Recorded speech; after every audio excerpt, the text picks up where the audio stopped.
Point number three is Dan Albritton alluded to, and I just want to come back to it because it's absolutely crucial, and that is that while the direct impact of greenhouse gases is felt as soon as they're emitted, the new equilibrium climate to which the planet then becomes committed doesn't appear for several decades, and we don't know what the length of that lag time is, but the policy consequence is that whatever we're feeling at a given moment is the result of something that went up perhaps 20 years ago, perhaps more, perhaps somewhat less.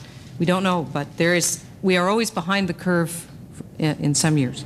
So I ask myself then, what is the right policy strategy for a situation that matches high and persistent uncertainties with respect to impacts and timing, not with respect to the basic phenomenon, with high and possibly catastrophic, but certainly irreversible risk? That's a situation that I think may well prove, as this situation unfolds, to be unprecedented in human experience. I think in many ways this issue does pose a brand new policy challenge. My first recommendation then for that situation is a policy of do no harm, do no harm, do no harm.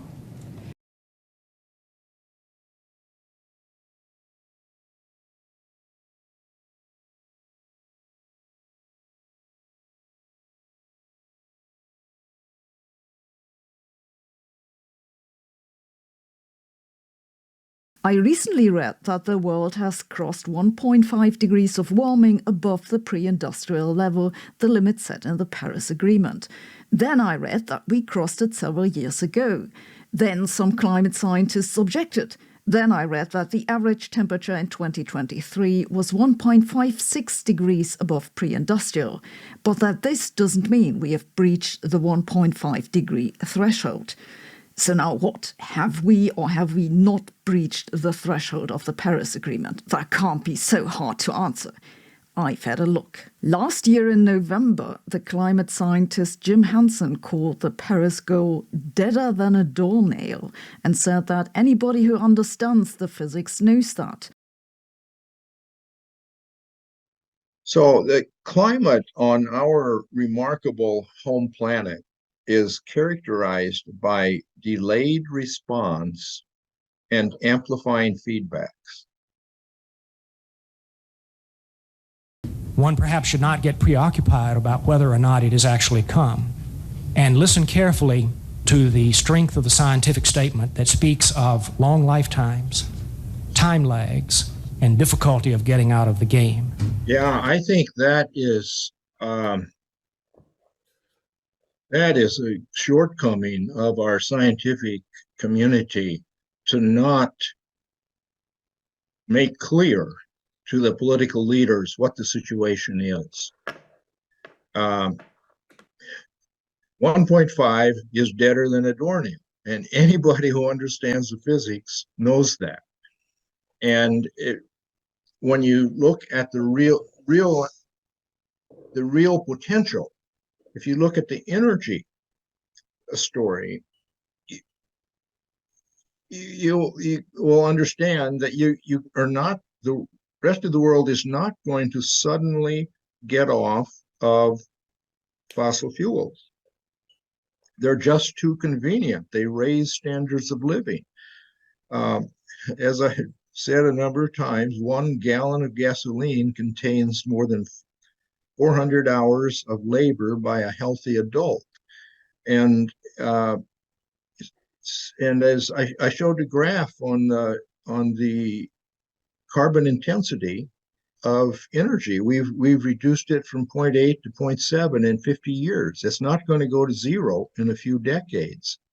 And there are no plans to do that. And as Pushkar's charts showed, the assumptions that are made in these integrated assessment models that IPC is using are just inconsistent with the real world and what is happening. So we're also going to pass 2 degrees. That's clear.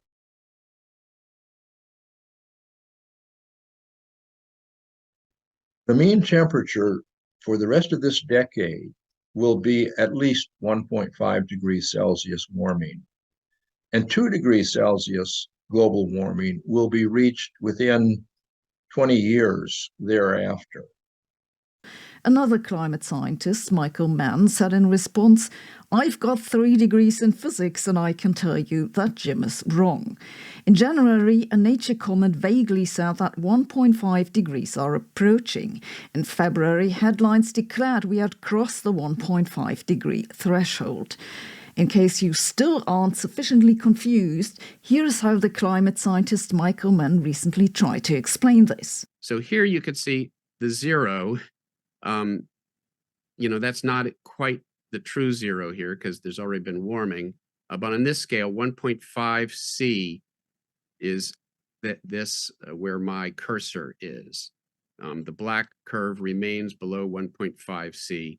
So the baseline here, you can quibble over what the right baseline is. So let's not worry too much about that. If we say that 1970 is sort of where we were, was our baseline, and we're measuring relative to that, then 1.5 C is this tick mark and this line, this horizontal line here. And so basically it's like 2035 or so. If you extrapolate the curve, you use actually a more rigorous baseline. This isn't quite the right zero. If you use the right, isn't that way off? We're talking about late 1800s and you're using 1970. What am I missing here? There's been there's like half a degree or something, isn't it? That how much? Let's see if we can. That means we're already way over. No, we're not. Here, let's get the. So the warming is between 1.3 and 1.4 degrees, but the baseline isn't so important? Well, of course the baseline is important. The baseline is what you compare the current temperature to. For the Paris Agreement, one usually compares the current temperature to the pre-industrial average. That's 1850 to 1900. By the 1970s, we already had more than 0.2 degrees of warming. If you add the 0.2 to 1.3, then that's more than 1.5. Or is it? I mean, if 1 times 1 equals 2, maybe 1.3 plus 0.2 is less than 1.5. What do I know? Oh dear. But don't despair, we can figure it out. The Paris Agreement doesn't specify according to which baseline to calculate the 1.5 degrees. So if you interpret it to refer to the 18th century average, then we have crossed the threshold. The Paris Agreement doesn't say how the 1.5 degrees of warming are to be calculated. And it's generally acknowledged that if the threshold is broken during only 1 year, that's not sufficient evidence.